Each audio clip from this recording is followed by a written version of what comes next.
because prison right around the corner, and death is the next step. So, you know what I mean? We just taking a smile. What would make a father point to his own son in court and say, "That's the killer"? This isn't just a story about rap. It's a story about betrayal, murder, and a family torn apart by a war they helped start. From SoundCloud fame to death row, and a father trading loyalty for freedom. This is the shocking fall of Jacksonville's most notorious drill rapper. And trust me, it only gets darker from here. It seems that grim prophecy from Lil Bibby's father has finally come to pass. After being ratted out by his own crew and betrayed by none other than his father in court, rumors are now circulating that Ksoo has been killed behind bars. The streets are talking as this 6 Block's revenge finally catching up to him. There's a lot going on, so let's unpack it, step by step. This is the tale of a rise and a catastrophic full love, one of Jacksonville's most infamous drill artists. For those not in tune with the Florida scene, here's some context. Jacksonville, sitting in Duval County, has long been a breeding ground for raw, unfiltered talent in the drill rap game. Names like Young Gene Ace, Julio Fulio, and Spino Bince have all emerged from its gritty blocks. And among them stood Ksoo, a name that once carried weight in both the music scene and the street trenches. But this story isn't just about beats and bars. It's about a violent war that has gripped Jacksonville for years, ripping through neighborhoods and families, leaving scars that music can't heal.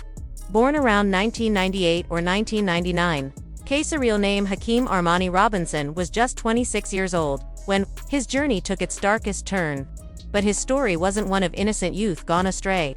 He was born into it. His father, Abdul Robinson, Sr., known on the streets as Blue, was labeled by authorities as the head of AD-K, short for Ace's top killers, a gang accused of orchestrating a deadly drug trade and tied to over 15 homicides. For Ksoo, violence wasn't a detour, it was the road he was handed from birth. Let's break down his family ties, because they revealed just how deeply rooted this tragedy is. Ksoo's half-brother, Willie Addison aka Boss Goon, had only recently come home after doing a decade for burglary and perjury, when he was fatally shot outside the Paradise Gentlemen's Club in early 2019. That killing, prosecutors say, set off a chain of bloody retaliation. Then there's Abdul Robinson Jr., Ksoo's older brother, now facing his own murder charges. And don't forget his cousin, Leroy Whitaker Jr., better known as ATK Scotty, who sat beside Ksoo in court as a co-defendant. This wasn't just crime, it was generational collapse. A family warping under the weight of its own choices. Yet, despite the chaos, Ksoo showed he had a gift. A real one. He dropped his first album, Violent Child, in 2020. Tracks like Been Dead and the title song hinted at more than just rap. They were anthems from someone who knew pain intimately. But it was songs like Can't Think featuring the late Jade Ungen that lit a spark online, racking up over 215,000 plays on SoundCloud. His style struck a chord with fans drawn to authentic street narratives. His collab with King Von on 5 Stars only elevated his credibility, bridging the Jacksonville scene with Chicago's drill mecca. Step on Some with Shit pulled over 1.3 million plays, signaling Ksoo was on the verge of breaking past regional fame into the national spotlight. But then the darkness crept back in. This is where Ksoo's tale veers from the usual rags to riches rap story.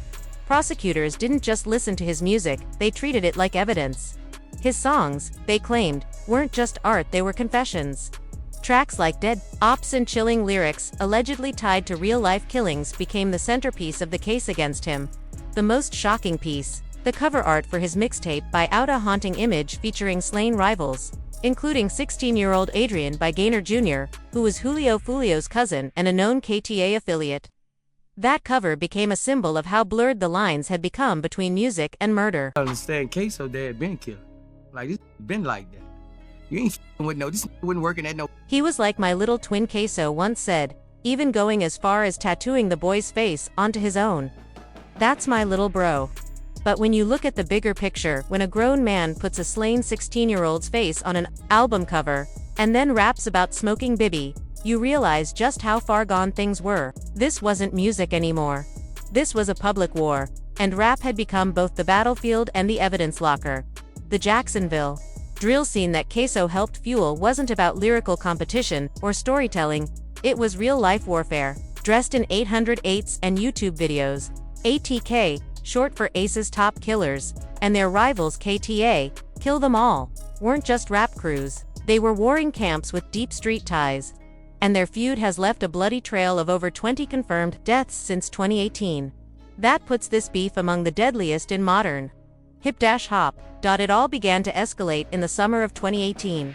A brutal ambush at a Georgia hotel left 3 members of Young Gene Ace's circle dead, including his own brother, Trayvon Bullard. Ace somehow survived, despite being shot 8 times. That single event kicked off a vicious cycle of revenge, one that eventually swallowed Ksoo whole. But the real turning point came in January 2019. Ksoo's half-brother, Boss Goon, was gunned down outside Paradise Gentlemen's Club. From that moment, prosecutors say, Ksoo shifted from a rapper with a street background to a street figure who used rap to broadcast his word on the block was that KTA had a hand in Boss Goon's death, hand in the unspoken laws of street justice. Someone had to pay. In Jacksonville, drill isn't just violent music, it's violent reality, playing out in real time. These rappers weren't fantasizing about shootouts. They were referencing real victims, mocking the dead, and turning murder into music. It was like living inside a reality show where every bar was a bullet and every post could be your last. Ksoo was a rising star, but the cameras never stopped rolling in, neither did the violence. His trajectory came to a crashing halt in March 2020, when he was arrested for the 2019 murder of Adrian by Gaynor Jr. Later that year, he was hit with another charge, this time for the 2020 murder of Charles Lil Buck McCormack Jr. Prosecutors weren't calling these random killings. They framed them as acts of revenge in a street war that had turned music into a death sentence. Take a moment to let this sink in. Adrian Gaynor Jr., better known as Bi, was just 16. A child, a teenager who got swept up in a deadly cycle that wasn't his to begin with. On the day he died, he was sitting peacefully in a gazebo at the Hilltop Village Apartments. According to authorities, 2 masked figures walked up with semi-automatic rifles and opened fire. What ultimately happened with your friend Bibby? Lil bro, he was like, that's my little twin, like, you know, I got him tatted on my face. What makes this case all the more disturbing isn't just the violence, it's what allegedly came after. According to prosecutors, Ksoo didn't mourn or go silent after these murders. Instead, he celebrated. He used the death of a sick boy, Adrian by Gaynor Jr., as the cover art for his buyout mixtape and dropped bar after bar, referencing smoking Bibby. Even in a genre where provocation is part of the style, there's something chilling about turning a teenager's death into album promotion. The second murder linked to Ksoo, that of Charles Lil Buck McCormack Jr., brought its own layer of tragedy. Lil Buck was 23 and had made a diss track mocking the murder of Ksoo's half-brother, Boss Goon. Prosecutors say that track wasn't taken lightly. They allege that Ksoo and his crew saw it as a declaration of war. Using publicly available records, they tracked down Lil Buck's address, stalked him, and ambushed him at Dames Point Plaza exactly 1 year to the day after Boss Goon's death. After the fatal shooting, Ksoo and his accomplices allegedly fled the scene in a stolen vehicle, eventually leading police on a high-speed chase that ended in a crash. And here's where Ksoo's story turns into a modern-day cautionary tale, especially in the digital era. Instead of laying low, he kept posting. He posted pictures of Lil Buck with captions like "bye-bye," and repeatedly referenced the murders in his lyrics. The internet, which could have been a tool for career growth, became the very trap that prosecutors used to build their case. That brings us to one of the most debated issues in hip-hop and the legal world. Should rap lyrics be used as evidence in court? Critics argue that it's a racially biased tactic, unfairly targeting black artists and misunderstanding the genre's tendency to blur fact and fiction. But in Ksoo's case, prosecutors are firm. They say these aren't metaphors, these are murder confessions. Tracks like Ksoo Homicide, the Buyout album, and a string of incriminating posts formed the backbone of their case. Where's the line between self-expression and self-incrimination? That's the question at the heart of Ksoo's trial. What truly shook the hip-hop community, though, was the ultimate betrayal when Ksoo's own father took the witness stand. That's right, Abdul Robinson, Sr., once known on the streets as Blue, identified his own son as a killer in court. It was a twist no one saw coming, and a moment that turned this already tragic saga into a Greek-level tragedy. Since September 10, 2020, Ksoo has been sitting in a Duval County jail cell, facing 2 first-degree murder charges that could put him away for the rest of his life. And according to his legal team, life behind bars hasn't been easy. His attorney, Christopher Dust, has repeatedly challenged the jail's treatment of Ksoo, saying his client was placed in a mental health unit without cause a move that, they argue, interfered with his ability to prepare for trial. Ksoo even claimed correctional officers body-slammed him back in 2020. While jail officials deny any wrongdoing, Ksoo's team insists that these conditions are anything but standard. Let's take a look at the evidence prosecutors have brought forward because it paints a picture of how not to navigate street life. If you're also trying to build a music career, first, there's the music. Prosecutors argue that songs like Ksoo Homicide weren't art, they were admissions of guilt. Add in the buyout cover art, where Ksoo featured images of murdered rivals, and the case for using his music as evidence becomes more compelling in the court's eyes. Then, there's social media. Ksoo allegedly posted images of Lil Buck, paired with captions like "bye bye," and used his platforms to all but gloat about the murders. In a world where every post is permanent, his feed became the prosecution's playbook. But perhaps the strongest evidence comes from the physical world. In the Lil Buck case, authorities say Ksoo's fingerprints were found on a Glock handgun recovered from the stolen getaway car, dashcam footage from the crime scene, and a forensic 3D analysis reportedly matched Ksoo's height and build to the shooter caught on camera. And then there's the ultimate betrayal from within his own circle. Dominique Butterbarner, the alleged getaway driver in the Lil Buck murder, turned state's witness. Facing life in prison, Barner took a plea deal that capped his sentence at 20 years in exchange for his testimony. He gave investigators a detailed account, how they tracked Lil Buck through Duval County court records, how they scoped out the scene, and how Ksoo allegedly chased the victim down while firing his weapon. Barner even described the frantic getaway, the car crash, and how Ksoo's father allegedly picked them up after they abandoned the guns. Still, the defense isn't backing down. Barner, they argue, is a compromised witness, a man with everything to gain from giving the state what they want.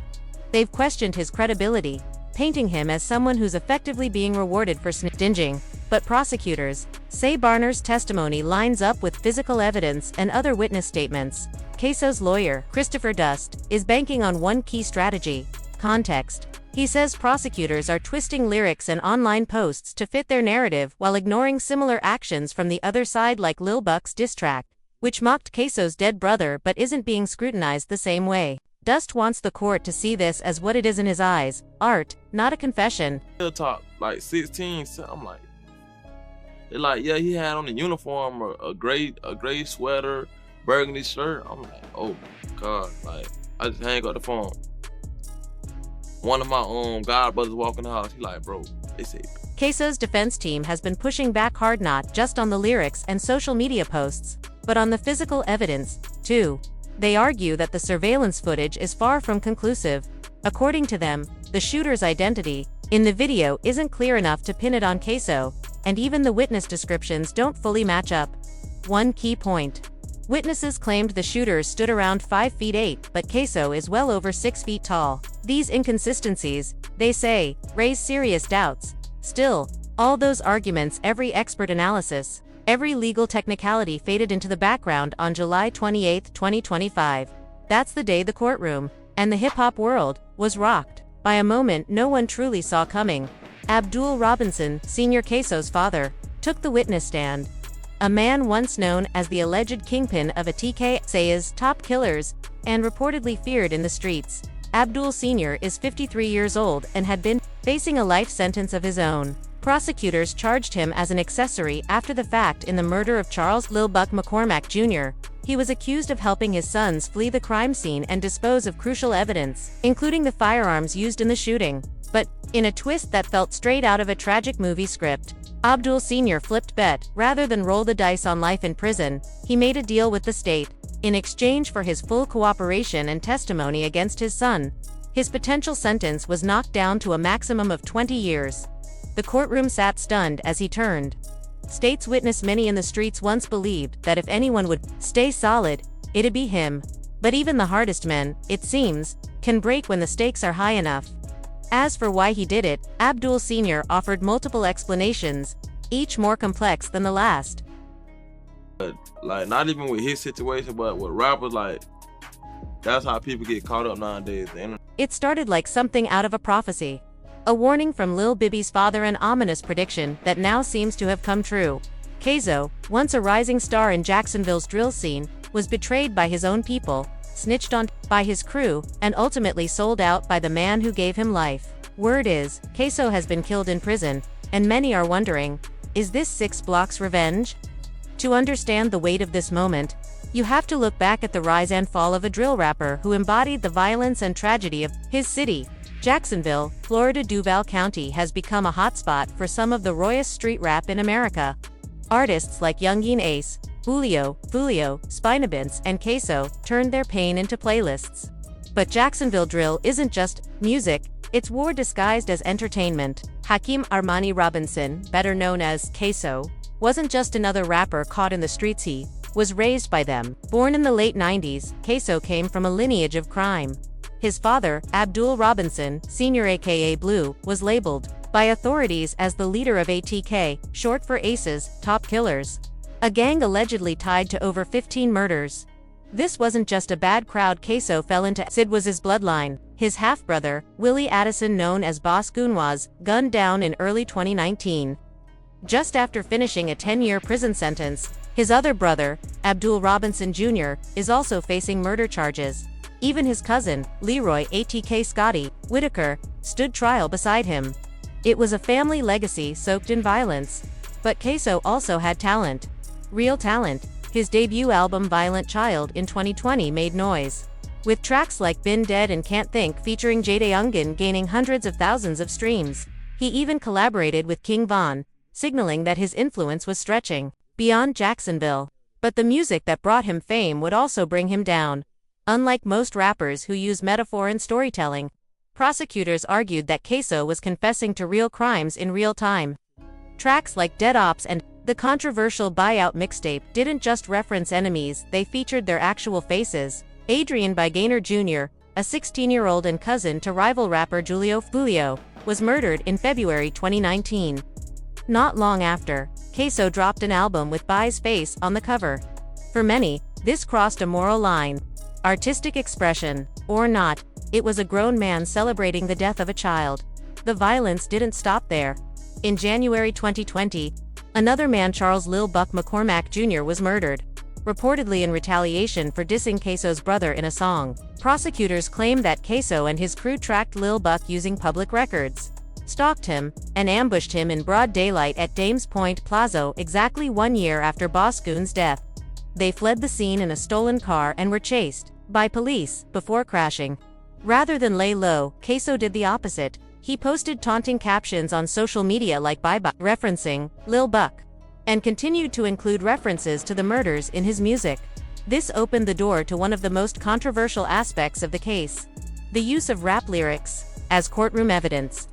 Critics say this practice is racially biased and misunderstands hip-hop's creative style. But prosecutors claimed Ksoo wasn't crafting fiction, he was documenting facts. Songs like Ksoo Homicide and Buyout, along with his social media posts, became the backbone of the prosecution's argument. By September 2020, Ksoo was arrested and hit with 2 first-degree murder charges. His time in Duval County jail has been far from smooth. His attorney, Christopher Dust, has accused the jail of mistreating his client, housing him in a mental health ward without cause, limiting access to his legal team, and even allegedly body-slamming him during a confrontation. Jail officials have denied most of these claims, stating that Ksoo was under standard protocol. But for the defense, these conditions raise serious concerns about his ability to receive a fair trial. As the legal battle intensified, so did the evidence. Prosecutors pointed to fingerprints on a Glock left in the getaway car, dashcam footage matching Ksoo's build, and 3D forensic analysis of the scene. But the most devastating blow came not from forensics but from family. On July 28, 2025, the trial took a turn no one expected. Ksoo's father, Abdul Robinson Sr., once accused of helping cover up the Lil Buck murder, took the stand. Facing a life sentence himself, Abdul had struck a plea deal: cooperate, testify, and walk away with a maximum of 20 years. When prosecutors played surveillance footage of the Lil Buck shooting and asked if he recognized the masked gunman, Abdul didn't hesitate. He looked at his son and said, "My son." Shown a still image, he repeated it, "That's my son, Hakeem." The courtroom fell into silence. A father had just labeled his own son a killer. Abdul admitted to picking up the suspects after the shooting, hiding the weapons, and disposing of evidence, all in an effort to protect his children. Yet under oath, he said this was the hardest decision he had ever made. When asked if his cooperation was motivated by saving himself, Abdul responded, "Self-love first, right?" A haunting, complex answer that summed up the emotional weight of his betrayal. The internet erupted. Social media users called Abdul the worst father ever. Others saw him as a man finally facing accountability. The hip-hop community was deeply divided. Was this a lesson in consequences? Or a cautionary tale about loyalty gone wrong? Rapper Boosie Badass didn't mince words. Known for his firm stance on street loyalty, Boosie publicly condemned Abdul Sr., calling the testimony a violation of the Kodanda family. In the end, Ksoo's story isn't just about gang wars, music, or murder. It's about legacy. A legacy of violence handed down from father to son. A cycle that turned music into mayhem, lyrics into evidence, and family into enemies. And no matter where you stand on the case, one thing is clear: the cameras never stopped rolling, and the consequences never stopped coming. He was like, "That's my little twin. Like, you know, I got him tatted on my face. That's my little bro." The fact that a grown man would put a dead 16-year-old's picture on his album cover and then rap about smoking bibby shows just how toxic this whole situation had become. The Jacksonville drill scene that Ksoo was part of wasn't just about music. It was about a genuine war between two factions using rap as both propaganda and evidence against each other. The ATK Ace's Top Killers versus KTA Kill Them All feud has been responsible for over 20 deaths since 2018, making it one of the deadliest rap beefs in modern hip-hop history. This whole thing started to escalate in June 2018, when KTA members allegedly ambushed young Gene Ace and his crew at a hotel in Georgia. They killed Ace's brother, Trayvon Bullard, and 2 others, while Ace himself survived despite taking 8 bullets. That attack set off a cycle of retaliation that would eventually consume Ksoo's life. But the event that truly sealed his fate happened in January 2019. His half-brother, Boscoon, was murdered outside Paradise Gentlemen's Club. According to prosecutors, this is what turned Ksoo from a rapper into an alleged killer. The streets were saying KTA was responsible for Boscoon's death, and by the code of the streets, someone had to pay. Jacksonville drill isn't like other music scenes. These artists weren't just talking about violence, they were living. It based their platforms to mock dead rivals and glorify real murders. It was like a deadly reality show, where every track, post, or live stream had life and death consequences. Ksoo's career was cut short when he was arrested in March 2020 for the February 2019 murder of Adrian Bibby Gaynor Jr. And again in September 2024, the January 2020 murder of Charles Lil Buck McCormack Jr. These weren't random killings. Prosecutors say they were calculated acts of revenge in the ongoing ATK-KTA war. Bibby was only 16 years old, a teenager caught in grown man warfare. Allegedly gunned down by someone barely older than him. The shooting happened at Hilltop Village Apartments, where Bibby was sitting in a gazebo when 2 masked gunmen approached with semi-automatic rifles. The defense has challenged the physical evidence, arguing that the video footage doesn't clearly show Ksoo as the shooter and that witness descriptions don't match his physical appearance. Witnesses described the shooter as being around 5 feet 8, while Ksoo is over 6 feet tall. But all of that became secondary on July 28, 2025, when something happened that nobody saw coming. Not to this extent. That was the day Abdul Robinson Sr., Ksoo's own father, took the witness stand and delivered testimony that sent shockwaves through the courtroom and the hip-hop community. Abdul Sr., 53 years old and allegedly the leader of the ATK gang, had been charged as an accessory after the fact in the Lil Buck murder. He was looking at life in prison for allegedly helping his sons escape after the shooting and for disposing of firearms. But Abdul Sr. made a deal with the prosecution. He agreed to testify in exchange for a reduced sentence from life down to a potential 20 years. He cited several reasons for his cooperation, but the most devastating moment came when prosecutors showed him dashcam and surveillance footage from the Lil Buck shooting. When asked if he could identify the masked shooter in the video, Abdul Sr. looked directly at his son and said, "My son." When shown a still image, he confirmed again, "That's my son, Hakeem." The courtroom reportedly fell silent.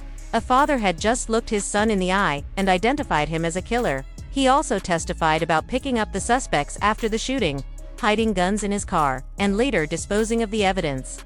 "This is the hardest decision I ever had to make in my life," he said when asked if cooperating was easy. During cross-examination, the defense attacked Abdul Sr.'s credibility. They argued that he was testifying only to avoid life in prison and that his plea deal hinged on identifying Ksoo. When asked about prioritizing himself, Abdul Sr. admitted to the self-preservation aspect. "Self-love first, right?" he said. Social media exploded. People called it the ultimate betrayal. Debates erupted about family loyalty versus accountability. Some called him the worst father ever. Others saw it as a heartbreaking but necessary decision. But one of the strongest reactions came from Louisiana rapper Boosie Bottas, who represents that old-school street code. "You never snitch, especially not on your own blood." Boosie's reaction represents the traditional street mentality that you never cooperate with law enforcement, no matter what. But Abdul Sr.'s situation represents a different, more complicated reality. One where men face life in prison and still have young children at home who need them. His testimony also revealed another tragic layer. He emotionally described holding his son, Boss Goon, as he died in 2019. "I didn't want him to feel like he died alone." That moment humanized a man once painted as a gang leader and showed the real pain this endless cycle of violence had brought to his family. On July 29, 2025, the state rested its case after 5 days of testimony. They had presented forensics, witnesses, social media posts, rap lyrics, and most damning, the identification by Ksoo's own father. The defense began calling witnesses to challenge the narrative, trying to create reasonable doubt about the ID, and argue that prosecutors were misinterpreting artistic expression as criminal confession. But the damage from Abdul Sr.'s testimony may be irreversible. Having the defendant's own father identify him is the kind of moment that can decide a trial. But the story isn't over. Up next, what does this case mean for hip-hop? For free speech? For how the justice system handles rap? Ksoo's story is a perfect storm of everything wrong with the way the streets, music industry, and justice system collide in 2025. We live in an era where your Instagram posts can become evidence. Your rap lyrics can be treated like confessions. And your own father might take the stand against you. Let's talk about the elephant in the room. Rap lyrics being used as evidence. It's not just Ksoo. Across the country, hundreds of young artists, mostly black men, are facing similar issues. Studies show that over 700 criminal cases have used rap lyrics as evidence since the late 1980s. And the bias is real.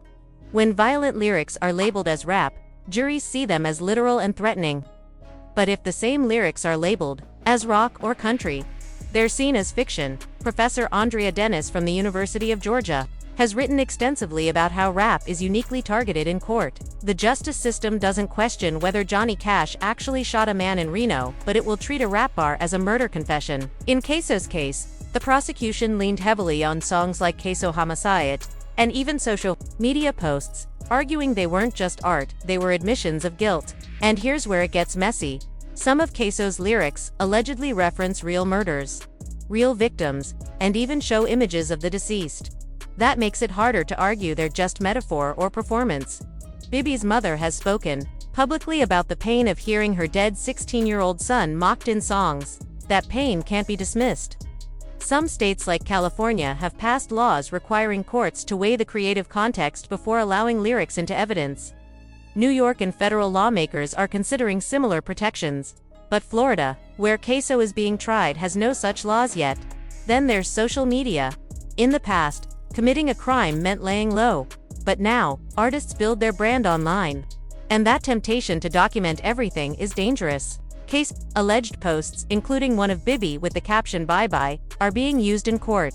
Social media is both a promotional tool and a legal landmine. Jacksonville's drill scene is one of the most extreme examples of this.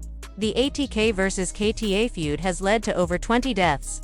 Songs like Who I Smoke by Young Nace used Vanessa Carter 1,000 miles while naming dead rivals. The track got over 18 million views. Dulio Fulio's response track, When I See You, escalated things even further. These weren't just diss tracks, they were musical grenades in a real war. Ksoo's music was no exception. His lyrics allegedly referenced real events and real victims, giving fans drama but giving prosecutors ammunition. Then there's the family dynamic. Abdul Sr. testifying against his son broke the internet, but it also broke the traditional street code. In the old days, you took your charge, did your time, and stayed silent. But Senior was a sick man in his 50s with 3 young children. He had to choose between protecting one son and providing for the rest. Boosie and others called it betrayal. But others called it survival. And then we come full circle. This all started when Boss Goon was killed, which allegedly motivated Ksoo to retaliate. But Boss Goon's death was also retaliation for earlier violence, and that attack was revenge for something else, and so on. It's a cycle that never stops, a chain of revenge that swallows young men before they're old enough to rent a car. Bibby was 16, Ksoo was barely in his 20s. It raises hard questions. When do we blame the environment? When do we hold individuals accountable? The JSO is now threatening RICO charges against ATK following the 2024 murder of Julio Fu. It shows that authorities are starting to treat these rap crews like criminal organizations. Ksoo's story isn't just a personal tragedy, it's a cautionary tale. It's a warning about chasing clout through real-life violence. It's about what happens when music, social media, and street beef turn into a deadly game. And it's about what happens when the code of the streets collides with the courtroom. Until we break the cycles that trap young men like Ksoo, stories like his will keep repeating, and more families will face impossible choices between loyalty and survival.